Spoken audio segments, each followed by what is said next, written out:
Who created the Washington Consensus? Have you ever wondered who came up with the term Washington Consensus and what it really means for Latin America? The story begins with John Williamson, a British economist, who coined this term in 1989. He worked at the Institute for International Economics in Washington, D.C.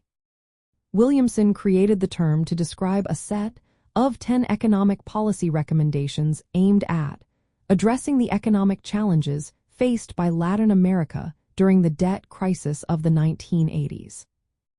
But here's the interesting part. Williamson didn't create these policies from scratch. Instead, he gathered and summarized ideas that many Latin American politicians, economists, and technocrats were already advocating. These reforms marked a shift from state-led economic models, which had been common in Latin America, to market-oriented approaches.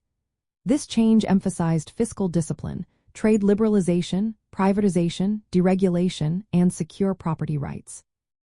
One influential figure in this movement was Hernando de Soto, a Peruvian economist.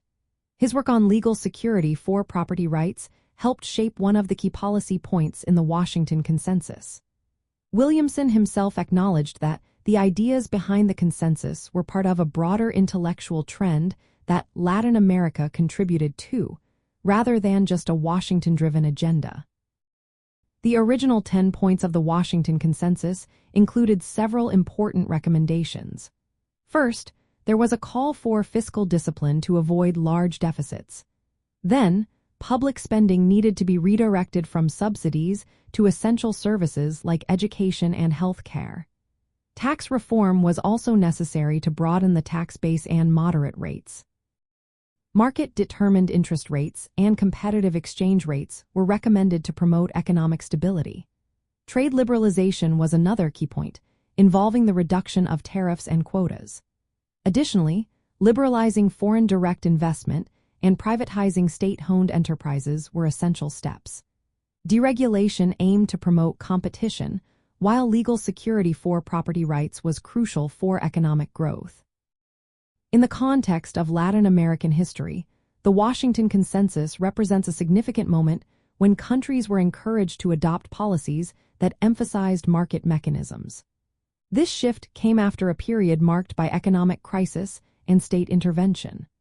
While these policies aimed to stabilize economies and promote growth, they sparked debates about their social impact and the role of the state. The Washington Consensus remains a vital part of discussions about political systems and governance in Latin America. Understanding its origins and implications helps us grasp the complexities of modern Latin American societies. So, the next time you hear about the Washington Consensus, remember John Williamson and the broader context of economic reform in Latin America.